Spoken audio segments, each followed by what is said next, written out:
আবার চলে আসলাম আরেকটা নতুন ভিডিওতে আমাদের আবুধাবি ইউএই এর আবুধাবি থেকে। তো আমরা এখন আসছি আমার ভাই এই যে নূর আলম ভাইয়ের কাছে। এখন উনি আমাদের যে ভিসা অনেকদিন ধরে বন্ধ, আমরা আসলে কিছু জানতে চাই উনি কি বলতেছে, আপনারা একটু শুনুন আপনার সাথে। আসসালামু আলাইকুম রহমতুল্লাহ বরকাতুহু। ওয়ালাইকুম আসসালাম রাহমাতুল্লাহ। কি অবস্থা ভাই, ভালোই আছেন? আলহামদুলিল্লাহ। তো আমাদের তো অনেকদিন ধরে ভিসা বন্ধ এই দেশের। এখন আমরা আপনার মতামত, আপনি কিছু বলতে চান অবশ্যই ভিসা নিয়ে, যদি কিছু বলতেন আমাদেরকে। ভিসা নিয়ে নতুন করে কিছু বলার আমি মনে করি কিছুই নেই। তারপর যতটুকু বলার, বর্তমানে অনেক লং টাইম ধরে আমাদের ভিসা বন্ধ। তারপরও ভিসা মাঝখান দিয়ে অনেক মানুষ আসছেন বাংলাদেশ থেকে। আসার পর অনেক হ্যারাসমেন্ট হয়েছেন, অনেক ভিজিট ভিসা এসে অনেক কাজ পান নাই, অনেকদিন ছিলেন অবৈধ হয়ে। তারপরে আমাদেরকে একটা এমনিস্ট্রি একটা সুযোগ দিচ্ছেন এই দেশ আমাদেরকে। তারপরে যারা আউটপাস নিয়ে যাইতে পারছেন তারা তো ভালো, আর যারা এখনো এই দেশে আটকা পড়ে আছেন একরকম, তাদেরকে যদি অ্যাটলিস্ট যদি ট্রান্সপোর্টটা যদি আমাদের জন্য খুলে দেওয়া হতো তাহলে আমাদের জন্য খুবই বেস্ট হতো। আমাদের অনেক লাখো লাখো মানুষ এখানে কাজ করতেছে লং টাইম ধরে। তো তারা দেখা গেছে কাজ করতে করতে একটা কোম্পানির ভিতরে তারা অনেক দক্ষ হয়ে গেছেন এবং প্রফেশনালি হয়ে গেছেন। হওয়ার পরে কি হয়েছে, তারা আসলে তাদের অনেক অপরচুনিটি থাকা সত্ত্বেও তারা এক কোম্পানি থেকে অন্য কোম্পানিতে ট্রান্সফার হইতে পারতেছে না, বিকজ আমাদের ট্রান্সফারটাও নর্মাল বিষয়ের মধ্য থেকে বন্ধ। সো আমাদের একটাই একটা অ্যাপ্লিকেশন থাকবে ডক্টর ইউনূসের কাছে, তিনি যেন এই ব্যাপারটাতে একটু সচেষ্ট হন এবং একটু জোরদার করেন যেন আমাদের অ্যাটলিস্ট ট্রান্সপোর্টটা খুলে দেওয়া হয়।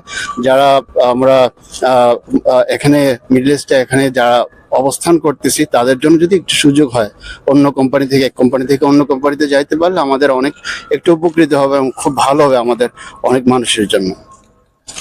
আচ্ছা, আরেকটা বিষয় জানতে চাই যে আমরা শুনি অনেক মানুষ দেশ থেকে আমাদেরকে ফোন করে বলে এই দেশে নাকি ভিসা ওপেন আছে বা অনেক লোক আসতেছে।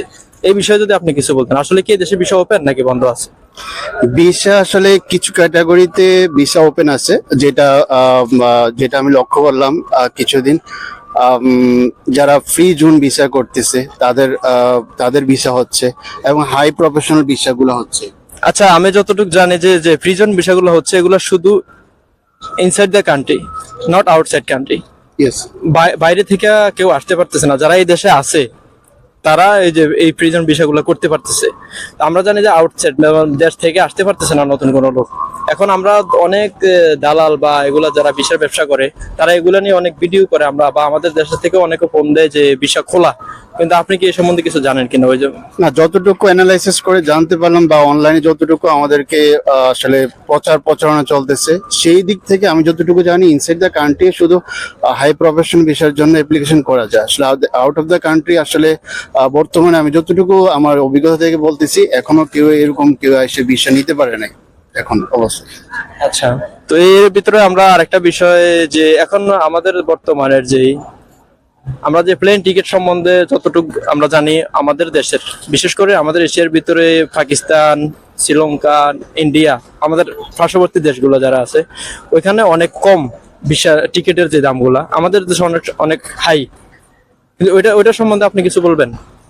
আসলে বিভিন্ন সিন্ডিকেট কাজ করার ধরুন থার্ড পার্টির মাধ্যমে আমরা যখন টিকিটটা নেই, তখন এই টিকিটের প্রাইসটা যদি 1 টাকা হয় এক্সাম্পল, এটা 4 টাকা গিয়ে দাঁড়াইতেছে। কারণ হাত বদলের মাধ্যমে সবাই বেনিফিট করা ছাড়াই কেউ বিজনেস করবে না, কেউই কোনো ফ্যাসিলিটি আমাদেরকে দেবে না, কোনো সার্ভিস দেবে না। সো যখন সার্ভিসের যেই স্তরটা যখন দুইটা হাত হয়, তখন এটা দেখা গেছে সিন্ডিকেটের কারণে, থার্ড পার্টির কারণেই আসলে ভিসা প্লাস যে টিকিটের দামটা এটা বাড়তেছে বা ইনক্রিজ হচ্ছে। তার মানে আপনি বলতে চাইছেন যে সিন্ডিকেট বন্ধ করতে হবে আগে, এগুলা ঠিক করতে হলে প্রথমে আমাদের সিন্ডিকেট বন্ধ করতে হবে। জি অবশ্যই। আচ্ছা, তো এখন আপনি কি আমাদের যে আমরা যখন এই দেশ থেকে যাই আমাদের এয়ারপোর্টের যে সার্ভিস সম্বন্ধে কি কিছু বলতেন যদি? লাস্ট আমি 1 বছর আগে আমি দেশ থেকে আসি।